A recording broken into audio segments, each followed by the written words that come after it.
الشیطان الرجیم بسم اللہ الرحمن الرحیم انی تارکم فیکم ثقلین کتاب اللہ وجرت رسول خدا صلی اللہ علیہ وآلہ وسلم نے مقام قدیر 18 ذوالحج 11 ہجری کو اپنا آخری خطبہ مبارک حجۃ الوداع کے بعد جب آپ مقام قدیر پر پہنچے، آپ نے 1,24,000 صحابہ کو اکٹھا کیا۔ اتنا بڑا مجمع تھا، اونٹوں کے پلان کا ممبر بنایا۔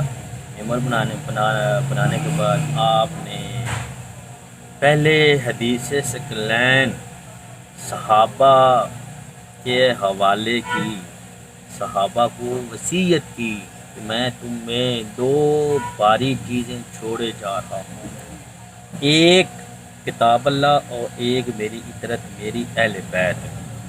انی تارکم فیکم ثقلین کتاب اللہ و اطرت اہل بیت۔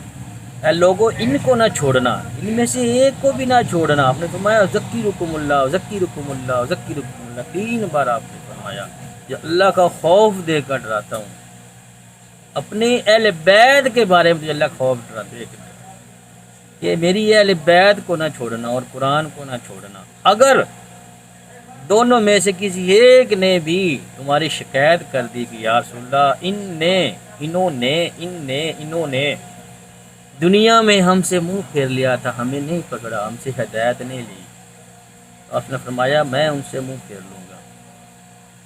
جب رسول خدا منہ پھیریں گے تو اس بندے کا انجام کیا ہوگا، سیدھا جہنم میں۔ اب یہ بڑے بڑے کافرین آپ کے یہ جو نعرے لگاتے ہیں، جو چورن چٹنی بیچتے ہیں، یہ جو جھوٹے دیندار ہیں، یہ صرف نام کے عاشق رسول ہیں۔ آپ ان سے پوچھیں کہ حدیث ثقلین کا ذکر کیوں نہیں کرتے؟ انہوں نے اہل بیت سے دین کیوں نہیں لیا؟ آپ کو دین کیوں نہیں دیا انہوں نے؟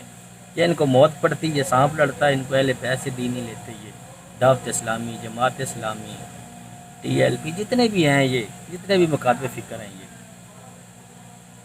یہ کیوں نہیں انہوں نے اہل بیت سے دین لیا؟ جب رسول خدا نے وصیت کی کہ اہل بیت سے دین لینا ہے، اہل بیت کو نہیں چھوڑنا، قرآن کو نہیں چھوڑنا، انہوں نے قرآن کو چھوڑا، اہل بیت کو چھوڑا۔ کیا قرآن میں آیت تطہیر نہیں ہے؟ کیا قرآن میں آیت مودت نہیں ہے؟ کیا قرآن میں آیت مبالہ نہیں ہے؟ کیا قرآن میں آیت ولایہ نہیں ہے؟ کیا قرآن میں آیت خلیفتین نہیں ہے؟ یا اللہ نے نبی صلی اللہ علیہ وسلم سے نہیں فرمایا کہ میں ان سے کچھ نہیں مانگتا سوائے تیری اہل بیت کی مودت کے علاوہ؟ آیت مودت۔ لیکن یہ جو آپ کے کافرین ہیں، انہوں نے آپ کے ساتھ کیا کیا ہے؟ انہوں نے آپ کے ساتھ بہت بڑی زیادتی کی۔ انہوں نے آپ کو قرآن سے بھی دور کر دیا، انہوں نے آپ کو اہل بیت سے بھی دور کر دیا۔ اب آپ کو میں لے چلتا ہوں 5 اہل سنت کی بڑی جید کی کتب سے۔ آپ یہ نہ سوچیں کہ میں اپنی طرف سے کریں، میں آپ کو ثبوت دیتا ہوں، کتابیں بھی تمہاری، علماء بھی تمہارے، اور انہوں نے جہل بھی تمہیں کر دیا ہے۔ انہوں نے یہ خود بھی گستاخ رسول ہیں، منکر حدیث ہیں، تم لوگوں کو بھی انہوں نے کر دیا ہے۔ سب سے پہلے جامع ترمذی حدیث نمبر 3786، اس کے بعد دوسری کتاب مسند احمد، امام احمد بن حنبل کی حدیث نمبر 11,395، 11,396 اور 323۔